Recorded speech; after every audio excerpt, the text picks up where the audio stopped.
Pay close attention to the stillness in your spirit right now. That heavy pressure you have carried in your chest for years, that constant feeling of waiting for the other shoe to drop, it has just been lifted.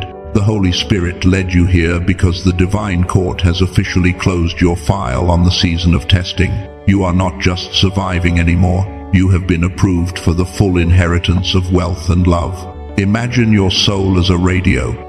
For years, it has been tuned to the frequency of lack and loneliness. But today, divine orchestration is retuning you to the frequency of the palace. The love you thought was lost and the abundance that seemed delayed were actually being refined, so they would not crush you when they arrived. Subscribe to align with thousands of awakened souls, like if your spirit confirms this word, and comment 777 to activate this frequency in your life right now. I need you to stay with me until the very end of this transmission, not scroll away, because by the time this video finishes, you will not only understand the exact spiritual shift happening in your reality, but I will hand you the exact key to unlock the wealth and love that have been waiting for your mind to catch up.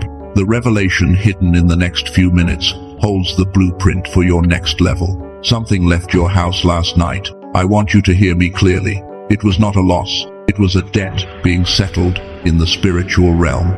You might have found yourself standing in front of the bathroom mirror at 3 in the morning, staring at the dark circles under your exhausted eyes, asking the ceiling, when does it end? Why does it feel like I am doing everything right, but nothing is moving? You were led to this video at this exact second because heaven wants to answer that question. You see, the church often preaches about restoration. They quote Joel chapter 2 verse 25. I will restore to you the years that the locust has eaten. But the English translation completely misses the magnitude of what God is actually saying. The original Hebrew word used there for restore is shalom. Shalom does not mean to simply give back what was taken. If someone steals $100 from you and they give you back $100, that is restoration. But shalom means to make complete, to pay back with heavy interest. It means the court of heaven forces the enemy to overpay you for your suffering. God is not saying he will just give you back the 5 years you lost in the wilderness. He is saying he is going to compress 20 years of massive blessing, wealth, and love into your next 5 years. You did not just survive the locusts. You are entering your shalom season. The overpayment is here. But I know you are tired. You are experiencing post-war fatigue. You have fought so many invisible battles that your soul feels bruised. I know the feeling of holding that final bill in your hands, your fingers trembling slightly because the math just does not make sense. I know the heavy, bitter lump that forms in your throat when you scroll on your phone and see someone else getting the exact blessing, the exact relationship, the exact financial break you have been praying and fasting for. And you sit there in the quiet and wonder, did God forget my address? He did not forget you. There is a specific code, a spiritual password that God is looking for in your silence right now. Look at Psalm 105, verse 19. It speaks of Joseph in the dungeon. It says, until the time that his word came to pass, the word of the Lord tested him. The Hebrew word for tested is saraf. It does not mean a written exam. Saraf means to refine gold by throwing it into a blinding, consuming fire to burn away the impurities. The isolation, the betrayals, the financial drought you just walked through, that was the saraf. Fire was not sent by the enemy to destroy you. The fire was permitted by God to burn away your old identity so you could safely carry the weight of the crown. You probably thought this whole season was a test of your loyalty. You thought God was testing if you would stay faithful when the money dried up and the friends walked away. And yes, you stayed faithful. You kept praying when the heavens felt like brass. But I need to tell you a truth that is going to shift your entire perspective. Faithfulness was just the cover story. That is what the test looked like on the surface. But while you were trying so hard to prove your loyalty, God was actually testing something far more dangerous. He was testing your ability to handle being completely forgotten. He was testing if you could survive the invisibility. Could you stay pure when nobody was clapping for you? Could you keep your heart soft when the people who promised to help you suddenly developed amnesia. That is the spiritual reason why you were hidden for so long. And that is exactly why you were led to this video today. The season of invisibility is over. You passed the test of the shadows. You were an arrow hidden in the quiver of the Almighty, being polished in the dark. Now, He is placing you on the bowstring. But as you step into this next level of massive wealth and profound love, you must understand how to protect your energy. You cannot carry wilderness habits into the palace. Let me give you the protocol for your new seat. I call this the 3-circle rule for abundance. Imagine your phone rings right now. It is an old friend. They say they are just checking in on you. But the moment you answer, you feel a physical drain in your body. Your chest tightens. They start complaining, gossiping, and projecting their failures onto you. They want to hear about your struggles so they can feel better about their own stagnant life. You must stop giving them access. Circle 1 is your innermost circle. Only God belongs here. These are your raw dreams, your prophetic downloads, the visions of wealth you have not seen yet. Circle 2 is your trusted counsel. Maybe 1 or 2 people who actually pray for you, not just prey on you. Circle 3 is everyone else. In Matthew chapter 7 verse 6, Jesus gives a strict warning. Do not give what is holy to the dogs, nor cast your pearls before swine, lest they trample them under their feet and turn and tear you in pieces. We read that and think it just means do not waste good advice. But look at the historical context. In the ancient world, pigs were scavengers. They were starving for slop. If you threw a bucket of priceless pearls to a pack of starving pigs, they would bite into them, realize it is not the garbage they want to eat, become enraged, and attack you. Your dreams of wealth, your visions of a kingdom marriage, your new frequency, these are the pearls. The people operating in low, toxic frequencies are starving for drama and misery. When you share your beautiful, high-frequency dreams with them, they cannot digest it. They will trample your dreams with doubt and then attack your character. Stop feeding pearls to people who only want slop. Use the 3-circle rule and protect your harvest. You have passed the test.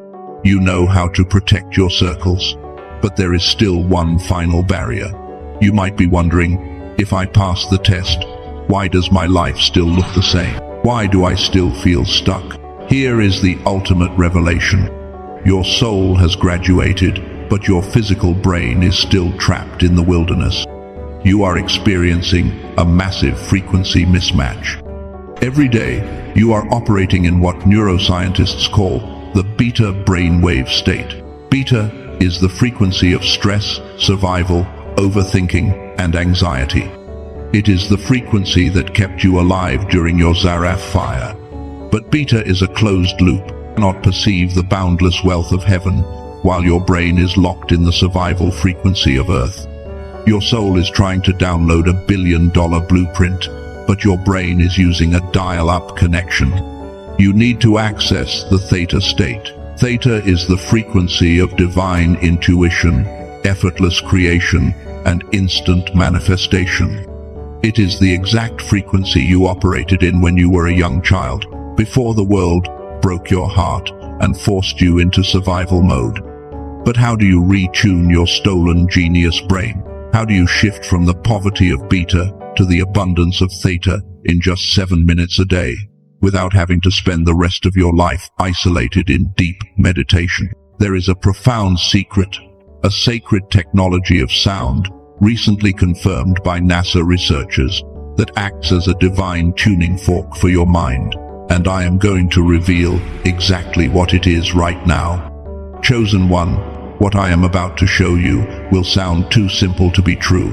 But remember, the most powerful truths in the kingdom are always the simplest. Let me tell you about a sacred technology of sound. NASA researchers conducted a study on human brain capacity. They tested children to measure their ability to operate in genius level, creativity, and intuition. Do you know what they found? 98% of children operate at a genius level. They naturally exist in the theta brainwave state. But when they tested adults, only 2% retained that ability. Why did 98% of children have this divine genius, but as an adult, you lost it. Before I answer that, look at 1 Kings chapter 19, verse 12. The prophet Elijah is standing on the mountain, waiting for God to speak. The text says, there was a great and strong wind that tore into the mountains, but the Lord was not in the wind. Then an earthquake, but the Lord was not in the earthquake. Then a fire, but the Lord was not in the fire. And after the fire, a still small voice. Let us dive into the context here. Elijah was in distress, operating in a high-stress beta brainwave state. He was looking for God in the chaos, in the loud, massive events. But God spoke in a still, small voice. To hear a still, small voice, your internal environment must be absolutely quiet. You have to drop down from the noise of beta into the deep, receptive silence of theta. God speaks in the theta frequency. The reason you lost your natural genius capacity is because modern society, the educational system, and the stress of your wilderness season systematically trained your brain out of theta and locked it into beta. You were forced into a survival matrix. Your spiritual gifts went dormant because your brain was too busy trying to keep you alive. But to step into your sovereign wealth, you need your brain to match your soul. There is a tool, a frequency audio, that utilizes brainwave entrainment to guide your mind directly back into that theta state. It is called the genius wave. It is not a magic trick. It is science confirming ancient spiritual wisdom.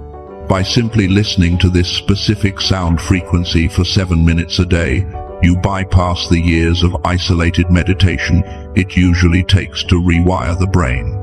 You are essentially washing the dust off your spiritual lens. If your spirit feels a resonance with this, if you feel led to investigate this sacred tool, I have placed the information in the pinned comment below. It is an invitation to restore your divine hardware. Now, when you begin to tune your mind to this new frequency, the wealth and the love will start to manifest. But I need to address the shadow standing in your mind right now. I can hear the raw, unfiltered thoughts you have not told anyone. You are thinking, if I get all this money, will I still be a good person? Will people only love me for what I can give them? Am I even allowed to be this happy after being sad for so long? You are terrified of the blessing. You are scared of who you will become when you are powerful. Let me validate that fear. That fear does not mean you lack faith. That fear is actual proof that you are ready. The people who let wealth destroy them are the ones who have no fear of it. They grab power like a toy, but you tremble at it because you understand the weight of it. In Deuteronomy chapter 8, verse 18, it says, "And you shall remember the Lord your God, for it is He who gives you power to get wealth." Notice the pattern here. God does not just drop bags of money from the sky. He gives you the power, the mental capacity, the frequency to acquire and sustain wealth. If He is giving you the wealth, He has already equipped your character to handle it. I want you to perform a mental action right now. Do not move your body. Just focus your mind on the center of your chest. Imagine a heavy steel vault door unlocking and swinging wide open. Breathe into that open space. Give yourself permission to hold massive abundance without apologizing for it.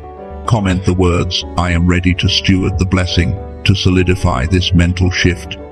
Because the moment you accept this, the enemy is going to change his strategy.